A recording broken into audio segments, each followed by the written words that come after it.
Halo, salam satu data. Hari ini saya akan memberikan informasi berupa tips dan trik lulus pretest seleksi akademik PPG berdasarkan pengalaman pribadi. Nah, ini saya alami ketika mengikuti UKM PPG untuk PPG di tahun 2021 kemarin. Mungkin peruntukannya beda, tetapi kisi-kisi soal dan sistem yang digunakan adalah sama, menggunakan SEB dan kisi-kisi soal yang sama. Jadi semoga informasi ini masih relevan dengan teman-teman yang akan mengikuti seleksi akademik PPG tahun ini. Tips lulus seleksi akademik PPG 2022. Yang pertama adalah persiapan teknis yang matang. Ini saya taruh di poin yang pertama. Kenapa? Karena dengan persiapan teknis yang matang, teman-teman dapat mengawali ujian dengan tenang. Berikut adalah contoh dari persiapan teknis yang matang. Yang pertama adalah persiapan teknis berupa laptop cadangan atau internet cadangan. Jadi pastikan teman-teman ketika melakukan instalasi aplikasi Save Exam Browser, usahakan memiliki laptop cadangan atau internet cadangan. Maksudnya seperti ini. Misalnya ketika teman-teman sedang mengerjakan aplikasi SEB dan tiba-tiba laptopnya bermasalah atau hang, teman-teman hanya diizinkan untuk memperbaikinya dalam waktu 10 menit. Jadi ketika teman-teman memiliki laptop cadangan yang sudah terinstal aplikasi SEB, ketika error teman-teman langsung bisa mengganti dengan laptop satunya. Nah, termasuk juga dengan internet cadangan. Misalnya ketika teman-teman saat ini sudah menggunakan salah satu provider internet dari kartu A, kemudian tiba-tiba misalnya terjadi gangguan sehingga internetnya bermasalah. Jadi pastikan teman-teman memiliki backup cadangan internet dan memiliki backup laptop. Usahakan minimal adalah backup cadangan internet.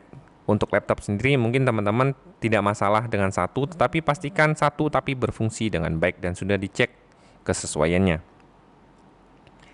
Yang kedua adalah hadir tepat waktu atau persiapkan diri dengan baik. Nah, ini sangat penting. Jadi pastikan sebelum memulai ujian, sesungguhnya teman-teman itu sudah hadir dan bergabung dengan pengawas dan sudah siap untuk mengikuti seleksi akademik. Nah, ini sangat penting karena apa? Ini menghindari kepanikan teman-teman. Jadi ketika teman-teman sudah terlambat dan panik atau belum siap, jadi nanti ketika ujian mungkin akan ada banyak materi yang sebenarnya teman-teman sudah paham, tapi akhirnya jadi lupa ya karena panik dengan persiapan yang tidak matang. Kemudian berikutnya adalah persiapan ruangan yang baik. Nah, ini sangat penting karena ujiannya cukup lama, selama 2,5 jam, teman-teman memerlukan konsentrasi yang baik. Jadi siapkan ruangan yang tenang dari suara-suara dan jangkauan dari orang banyak dan pastikan pencahayaan yang cukup. Kemudian berikutnya adalah persiapkan seluruh berkas yang diperlukan.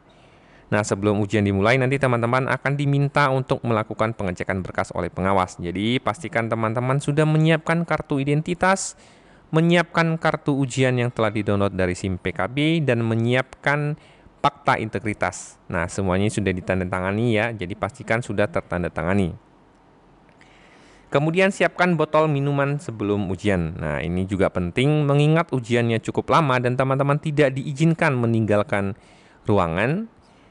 Sangat penting bagi teman-teman menyiapkan minuman gitu ya. Jadi minuman ini bisa menambah konsentrasi teman-teman ketika sedang mengikuti ujian. Untuk menghadapi 120 soal dan durasi waktu 150 menit, jadi teman-teman harus selalu segar dan penuh konsentrasi. Nah, ini adalah persiapan teknis yang matang. Jadi pastikan teman-teman telah menyiapkan semuanya ini sehingga ujiannya berjalan dengan normal dan tidak ada kepanikan. Yang kedua, persiapan materi yang matang. Nah, di sini contohnya adalah pastikan teman-teman mendownload materi dan kisi-kisi soal PPG. Nah, ini jadi materi soal ini adalah tergantung dari bidang studi PPG teman-teman masing-masing ya. Jadi sesuai dengan bidang studi yang diambil, kemudian kisi-kisi soal juga tergantung dari materi yang diambil. Jadi pastikan teman-teman mempelajari dan mendownload kisi-kisi baik itu untuk profesional maupun pedagogiknya. Kemudian yang kedua adalah mendownload dan mempelajari soal-soal yang berhubungan dengan bidang studi PPG sesuai dengan kisi-kisi.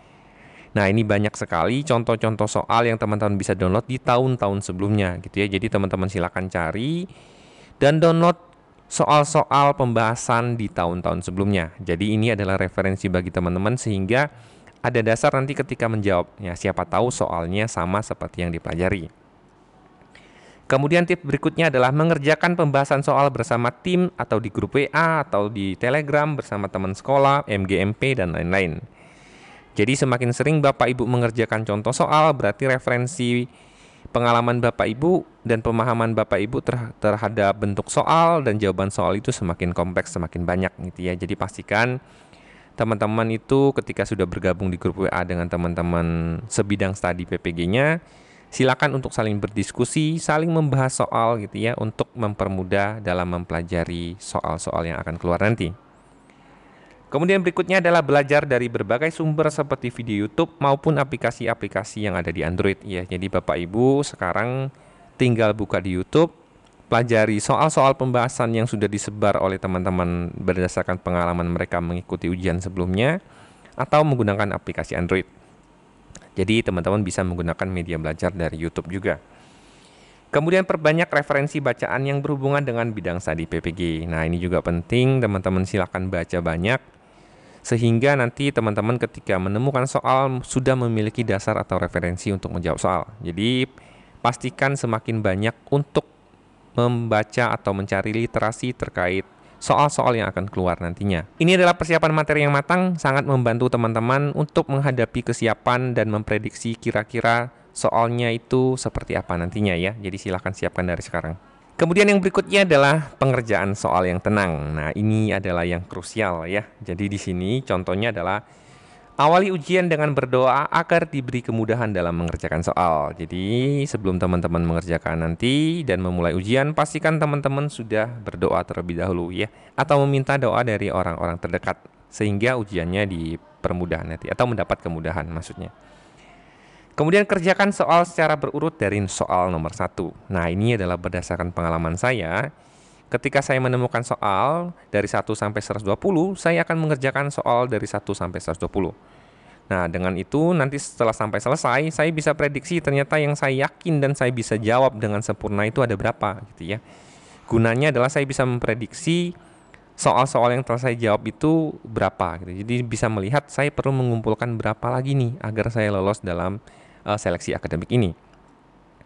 Kemudian jika ada soal yang ragu, tetap dijawab kemudian ditandai. Nah, maksudnya ini adalah ketika teman-teman memperoleh soal yang sebenarnya ragu-ragu nih mau jawab apa, tapi tetap saja teman jawab saja. Tetap pilih, kemudian tandai di pilihan soalnya adalah ragu-ragu. Sehingga nanti misalnya ketika soal 1 sampai 120 teman-teman sudah kerjakan, ada 5 yang ragu-ragu. Nah, dengan sisa waktu, teman-teman tinggal klik saja yang berwarna ragu-ragu ya, yang berwarna kuning nanti. Nanti saya jelaskan ya. Jadi teman-teman tinggal cek kembali di soal yang masih ragu-ragu. Jadi ini tidak wajib, tapi maksud saya dengan teman-teman mengerjakan soal secara berurut dan silakan teman-teman jawab yang ragu-ragu dan yang benar-benar teman-teman yakin dengan jawabannya, sisakan yang benar-benar teman-teman tidak tahu pilihan jawabannya. Sehingga teman-teman bisa menghitung kira-kira dari 120 soal yang teman-teman yakin dengan jawabannya sudah berapa persen. Ya, ini sangat penting. Kemudian targetkan soal harus terjawab di 120 menit atau 2 jam pertama. Nah, maksudnya adalah yang bisa dijawab, yang ragu-ragu atau tidak bisa dijawab dari 1 sampai 120 teman-teman harus selesaikan di 2 jam pertama atau 120 menit. Nah, sisa 30 menitnya teman-teman sehingga koreksi yang belum teman-teman jawab maupun yang sudah teman-teman tandai berwarna kuning karena ragu-ragu gitu ya. Jadi pastikan teman-teman itu mengerjakannya secara sistematis ya. Nah, kemudian yang berikutnya adalah ikuti instruksi dan tata tertib yang ada. Nah, ini wajib ya. Contohnya adalah peserta wajib hadir tepat waktu. Nah, ini sangat penting. Dengarkan penjelasan dari pengawas. Nah, ini terlepas dari teman-teman mungkin adalah basicnya orang IT atau sudah paham, tapi tetap ikuti instruksi dari pengawas. Kemudian jika ada kendala, segera hubungi pengawas. Nah, ini penting ya. Jadi ketika ada kendala, teman-teman silakan hubungi pengawasnya masing-masing.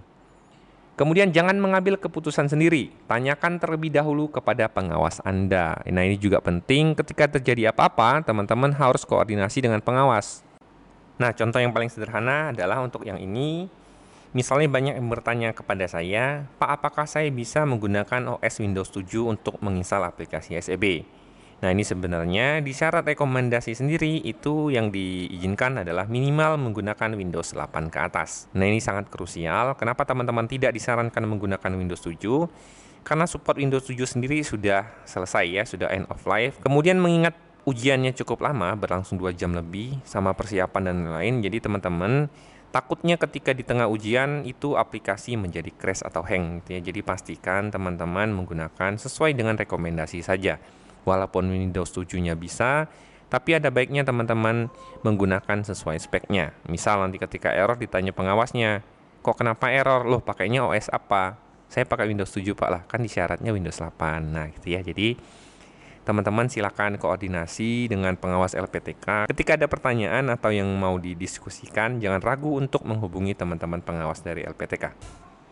Berikut itu adalah tips dan trik bagi teman-teman yang akan mengikuti seleksi akademik. Nah, jadi pastikan teman-teman mempersiapkan semuanya dengan baik. Semoga tahun ini adalah tahun terbaik teman-teman untuk mengikuti seleksi akademik dan lulus sehingga akan menjadi seorang guru yang profesional. Semoga informasi ini bermanfaat. Salam satu data.